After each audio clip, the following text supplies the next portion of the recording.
الحمد لله وحده والصلاة والسلام على من لا نبي بعده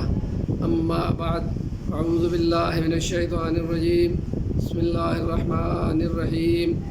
وهو الغفور الودود ذو العرش المجيد فعال لما يريد صدق اللہ العظیم۔ سورج بروج کی 30واں سپارہ اور آیت پڑھی ہے آپ کے سامنے کہ رب العزت کی وہ شان ہے کہ وہ ہی ہے جو بہت بخشنے والا ہے، محبت کرنے والا ہے۔ یعنی اللہ پاک اپنی مخلوق میں سے انسان کو اپنے مسلمان کو بہت محبت رکھتا ہے، پیار کرتا ہے اور وہ گناہ اس کے معاف کرتا ہے۔ ذو العرش المجید، عرش مجید کا مالک ہے۔ فعال لما یرید، وہ جو چاہے کر سکنے والا ہے، اس کے کرنے میں کوئی چیز مانے نہیں ہے۔ جیسے فرمایا یحکم لا معقب لحکمہ، کہیں کہا فعال لما یرید، جو چاہے وہ کر دے، وہ قادر علی کل شیء قدیر، کہیں کہا کہ وہ اذا اراد ان یقول له فیقول له کن فیکون، کسی کام کے لیے کرنے کا ارادہ کرتا ہے تو وہ کہتا ہے ہو جا، تو وہ ہو جاتی ہے۔ اس لیے ان آیات کریمہ کی تشریح میں اللہ رب العزت کا اپنے بندوں سے محبت کرنے کا تذکرہ ہے۔ احادیث مبارکہ میں جو 3 آدمیوں کو دیکھ کر خدا مسکرا پڑتا ہے اپنی شان کے مطابق، کیونکہ لیس کمثلہ شیء لا مثل لہ لا مثال لہ، کسی بھی قسم کی مشابہت وہ نہیں ہے، نہ اس کی مثال دی جا سکتی ہے کیونکہ وہ بے مثل ہے، تو اس کی شان کے مطابق وہ مسکراتا ہے۔ تو اس کے لیے ہم کہتے ہیں احادیث مبارکہ کو دیکھو تو خدا رب عز و جل وہ حاجی کو جو اللہ کے لیے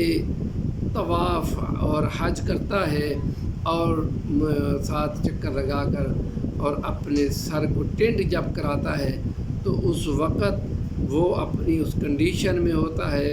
کہ جس وقت اس کے بال مکمل صاف کر دیے جاتے ہیں، تو وہ خدا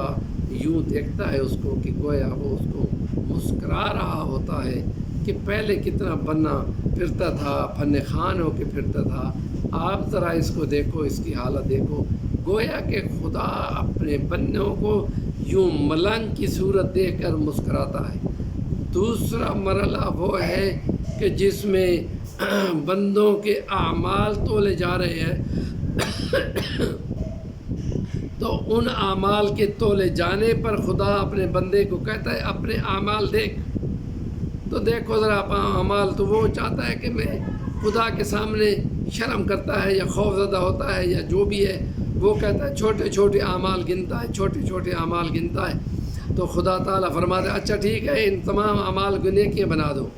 تو اس وقت اس کو یاد آتا ہے کہ تو بڑے بڑے گناہ بھی میرے موجود ہیں، تو وہ خدا کو جب وہ گنانا چاہتا ہے کہ بڑے گناہوں کو جو نیکی میں بدلا جائے گا تو وہ زیادہ بڑی نیکی بنے گی، تو خدا رب عز و جل اس پہ مسکرا پڑتا ہے۔ اور تیسرا مرحلہ اس وقت آتا ہے کہ جب جنت سے پہلے جہنم سے نکالا جانے والا ایمان والا بندہ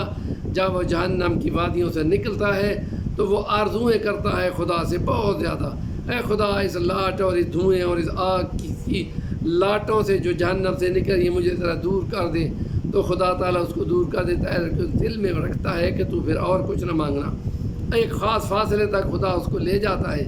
تو پھر آگے جا کر وہ کہتا ہے وہ دور ایک جھاڑی کھڑی ہے، میں کاش کہ وہاں تک پہنچ سکتا، اے خدا مجھے پہنچا دے تو میں وہاں سے پہنچ کر پھر کچھ نہیں مانگوں گا۔ خدا اس کو یاد دلاتا ہے کہ اچھا پھر کچھ اور نہیں مانگے گا، ہم تمہیں پہنچاتے ہیں، وہ وہاں پہنچ جاتا ہے، اور پھر خدا کہتا ہے تو تم تو کہہ دیتے کہ میں نے اور کچھ نہیں مانگنا، تم تو اور کچھ مانگ رہے ہو، اور پھر وہ اس کو کہتا ہے کہ اے خدا وہ جنت ہے اس کو دیکھ ذرا، جہنم سے میرا منہ پھیر، جنت کی طرف دیکھ، اور جنت کی طرف اس کا منہ کر دیتا ہے تو اس کو